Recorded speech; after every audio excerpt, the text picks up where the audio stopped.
മന്ത്രിമാരുടെ വകുപ്പ് വിഭജനത്തിൽ ഇന്നും തീരുമാനമായില്ല. നാളെ അന്തിമമാക്കി ഗവർണർക്ക് കൈമാറാനാണ് ശ്രമം. നിയമസഭാംഗങ്ങളുടെ സത്യപ്രതിജ്ഞ മറ്റന്നാൾ നടക്കുന്നതിനാൽ നാളെ വകുപ്പ് വിഭജനം അന്തിമമാക്കേണ്ടതുണ്ട്. ആർ ശ്രീജിത്ത് തിരുവനന്തപുരത്ത് നിന്ന് ചേരുകയാണ്. ശ്രീജിത്ത്, സത്യപ്രതിജ്ഞ കഴിഞ്ഞിട്ടും പല തർക്കങ്ങളിൽ തട്ടി വകുപ്പുകളിൽ തീരുമാനമെടുക്കാൻ കഴിഞ്ഞിരുന്നില്ല. നാളെ അതിലൊരു തീരുമാനമുണ്ടാകുമെന്നുള്ളതാണോ നിലവിലെ പ്രതീക്ഷ?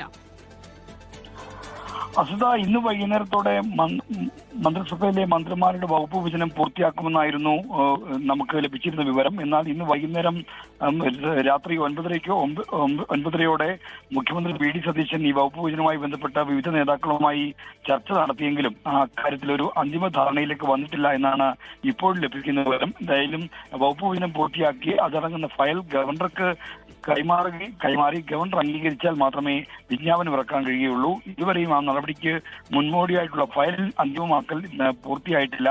നാളെ 10:30 മുഖ്യമന്ത്രി വി ഡി സതീശൻ അടക്കമുള്ള ആളുകൾ പ്രോട്ടോം സീക്രട്ട് സത്യപ്രതിജ്ഞയ്ക്കായി എത്തുന്നുണ്ട്. ആ സമയത്ത് ഈ വകുപ്പ് വിഭജനം അന്തിമമാക്കി ഫയൽ കൈമാറിയേക്കുമെന്ന സൂചനയാണ് ഇപ്പോൾ പുറത്തു വരുന്നത്. എന്തായാലും ഇന്ന് ഉണ്ടാകുമെന്ന പ്രതീക്ഷ അറ്റിരിക്കുന്നു. ഇപ്പോൾ സത്യപ്രതിജ്ഞ കഴിഞ്ഞ് ഒരു